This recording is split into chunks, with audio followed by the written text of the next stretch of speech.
peux aussi bien supprimer que rajouter des contacts. Je vais pouvoir donc créer, j'ai plusieurs façons aussi de créer une cible. Je vais pouvoir créer une cible à partir d'un contact ou pouvoir créer une cible à partir d'une recherche avancée, qu'on appelle ici donc les requêtes. Le propos n'est pas aujourd'hui de créer une recherche avancée ni de créer une cible. On va donc prendre une cible existante. Alors je vais aller dans une cible qui m'a été partagée et je vais aller prendre une cible effectivement de mes clients sur Lyon. Donc ici, je vais rentrer dans ma cible. Je vais retrouver donc les différentes sociétés qui ont été intégrées dans cette cible, encore une fois, soit via une requête, soit manuellement, je vais rajouter différentes sociétés ou contacts. Et donc cette cible, je vais pouvoir ici, à l'aide du petit bouton géoloc, je vais pouvoir déjà vérifier que mes sociétés sont bien qualifiées en termes d'adresse. Alors, on utilise pour Inesroots un moteur externe à Ines, donc peu importe que les entreprises soient géocodées ou pas. Ici, ce qui est important, ce sont les coordonnées, donc l'adresse, le code postal et la ville, et c'est ce qui va permettre au moteur qui va tourner derrière effectivement de pouvoir faire ses recherches, ses calculs et vous proposer une optimisation en termes de déplacement. Donc vraiment l'important, c'est de pouvoir vérifier ici la notion d'adresse, de code postal et le ville. À partir donc de cette cible, je vais pouvoir tout simplement choisir l'intégralité de la cible ou une partie de ma cible ici en cochant évidemment, et je vais tout simplement ensuite lancer mon optimisation Inesroots à partir du menu déroulant. Je vais cliquer sur OK et ici je vais donc avoir un pop-up qui s'affiche et qui va me demander un certain nombre d'informations. Je vais rentrer donc différents paramètres. Je vais dire effectivement que je veux caler ces différents rendez-vous sur 3 jours. Je vais définir mes horaires qui pourront être par exemple de 9h à 12h30 et de 14h à 18h.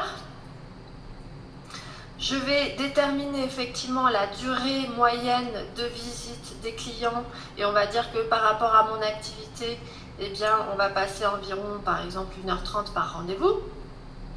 Et ici, je vais avoir ensuite un certain nombre de possibilités. Alors, en termes d'adresse de départ, je vais pouvoir effectivement déterminer soit que je pars de mon adresse par défaut, ce qui me permet de calculer l'itinéraire par rapport à l'adresse qui est intégrée dans la configuration de mon utilisateur, ou de l'utilisateur que je vais choisir à qui je vais attribuer cette tournée. Ça pourrait par exemple être son domicile. On pourrait aussi définir une adresse qui serait par exemple à partir du premier rendez-vous qui va être planifié, ou alors je vais saisir une adresse qui pourrait être par exemple l'adresse d'un hôtel, l'adresse du siège de ma société ou autre. Donc là, on va effectivement définir les adresses par défaut et je vais tout simplement lancer l'optimisation. Comme je vous disais tout à l'heure, ici on fait appel à un moteur d'optimisation externe qui est donc pensé, conçu pour ça. Donc le temps que le moteur fasse le calcul, ça prend toujours quelques minutes. Donc là, évidemment, plus vous avez une cible importante ou une quantité de jours importante, plus l'optimisation va être longue. Donc, mais il s'agit toujours de toute façon de quelques minutes, d'accord? On parle en termes de minutes. Alors je vais en profiter juste pour vous montrer une chose, c'est ici dans la partie configuration, pour vous montrer où est-ce que vous allez pouvoir paramétrer l'adresse de l'utilisateur. Hop. On va rentrer dans la configuration. On va aller voir nos utilisateurs. Je vais choisir l'utilisateur. Alors, je pourrais faire la vérification d'ailleurs pour l'ensemble des différents utilisateurs. On va prendre ici tout simplement le premier de la liste. Et on va ici, dans l'onglet ressources, pouvoir paramétrer ici l'adresse donc de l'utilisateur. Donc, ce sera cette adresse-là qui sera indiquée qui sera prise en compte si on choisit l'adresse par défaut. Donc je vais retourner voir si mon optimisation s'est bien faite. C'est bien le cas. Donc ici, j'ai bien regardé mes 3 jours. Alors là, on va retrouver un certain nombre d'informations. Pardon. On va ce qu'on appelle les indicateurs. Donc là, effectivement, est-ce que j'ai réussi, est-ce que le moteur de recherche a bien réussi à planifier mes 11 arrêts, donc mes 11 sociétés. S'il y avait une société qui n'avait pas pu planifier, on aurait retrouvé ici le nom de la société et donc un ou deux ou X arrêts qu'il n'aurait pas pu planifier. On va retrouver donc au global l'ensemble des indicateurs sur par exemple la somme globale de la durée de la tournée, mais la somme également de conduite, la somme sur site, donc la durée des visites, les distances parcourues, la vitesse moyenne du véhicule et également mon empreinte carbone. Et on va retrouver donc ça, ces données au global, mais on va aussi retrouver les données ici par jour. D'accord? Donc là, on a les propositions effectivement par jour. On va retrouver ici mon agenda que je vais ouvrir par exemple à la semaine prochaine. Alors je vais retrouver donc l'agenda de Monica.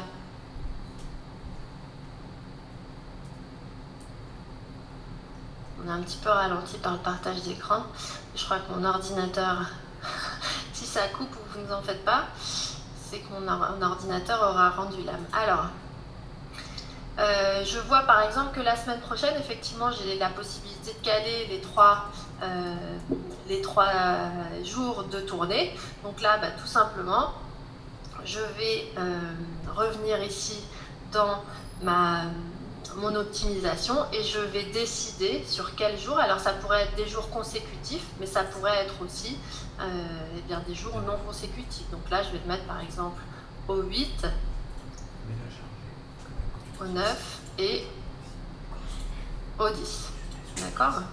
Donc, je vais ici importer mon agenda Ines. Alors, je vais évidemment pouvoir mettre un rendez-vous, enfin un objet, pardon, à ces différents rendez-vous tournée client, par exemple.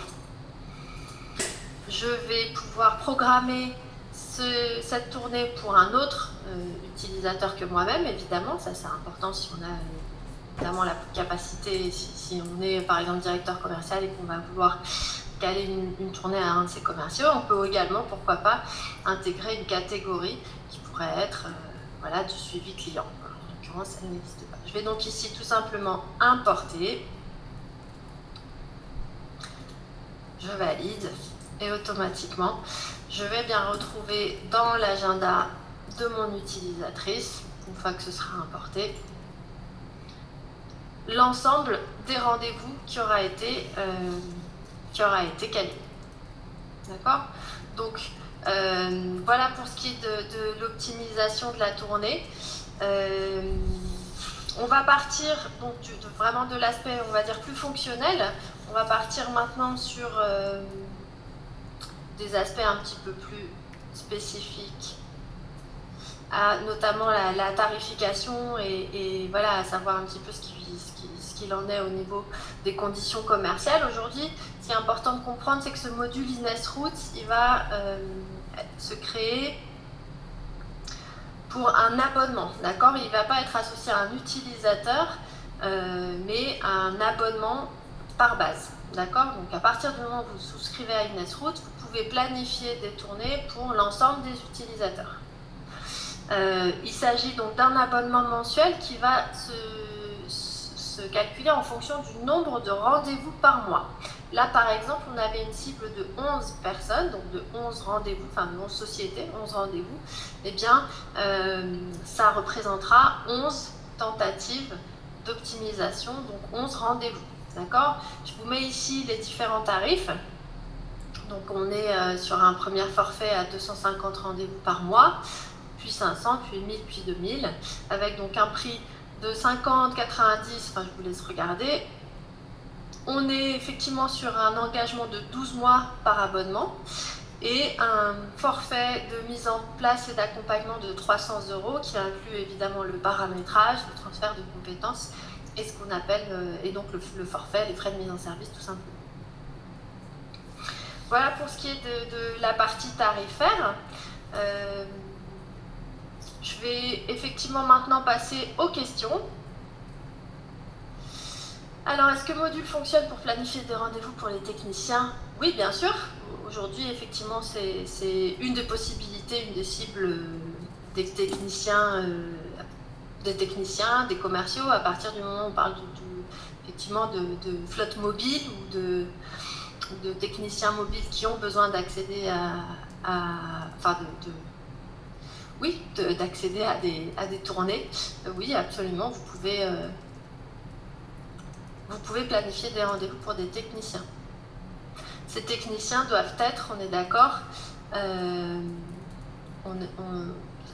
ces techniciens doivent être créés en tant qu'utilisateurs dans Ines. Qu'ils aient d'ailleurs un abonnement ou pas, ils doivent de toute façon être créés dans la base. Qu'ils aient un abonnement Ines, on est d'accord. Quel est le tarif au-delà des 2000 rendez-vous par mois?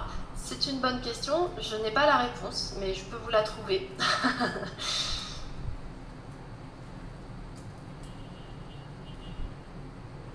Alors, si ça passe les 250 rendez-vous, vous passez directement sur le module supérieur. Donc, vous passez directement au module jusqu'à 500 rendez-vous par mois.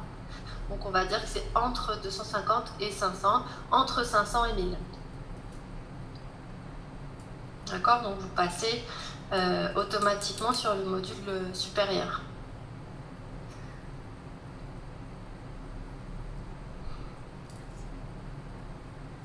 J'attends de voir s'il y a d'autres questions. Pour l'instant, je n'ai pas d'autres questions.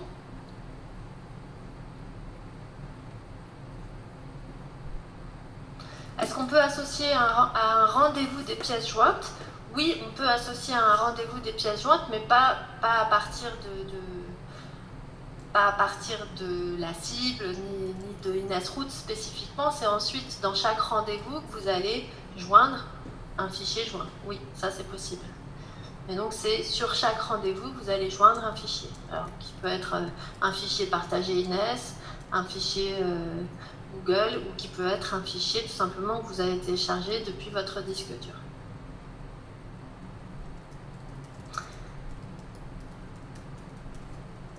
Est-ce qu'il y a d'autres questions?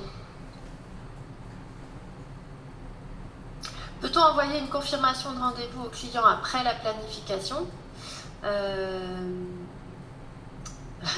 Oui, il n'y a pas nécessairement aujourd'hui d'automatisation par rapport à ça, puisqu'évidemment chaque rendez-vous aura une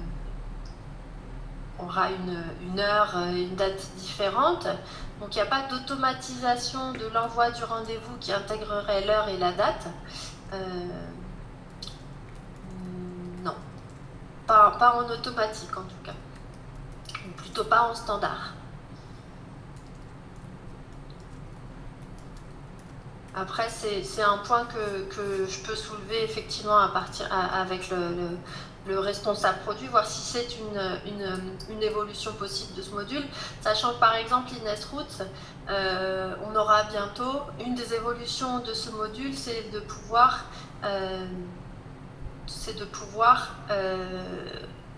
visualiser une carte, donc une map, une carte, et bien effectivement la trajectoire de cette tournée. Et donc de pouvoir vraiment visualiser, jour 1, je fais 1, 2, 3 sociétés, et de les visualiser vraiment sur une carte. Donc est-ce que, par exemple, l'envoi automatique d'emailing pourrait être associé à Ines-Route? Pourquoi pas?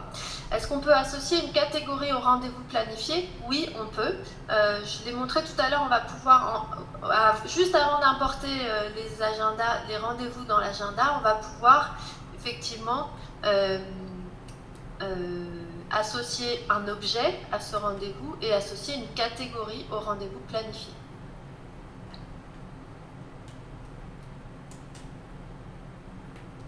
En fait, une fois que vous avez importé, alors est-ce qu'on peut modifier l'heure ou le jour par exemple? Oui, en fait, à partir du moment où vous importez les rendez-vous dans Ines, vous allez pouvoir modifier les rendez-vous, d'accord? Donc effectivement, j'estime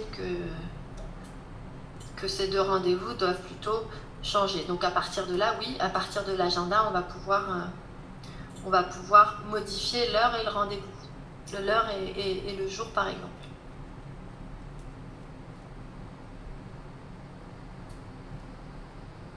J'ai plus de questions, je vais attendre encore quelques minutes. J'en profite pour effectivement faire un petit focus sur le prochain INESOP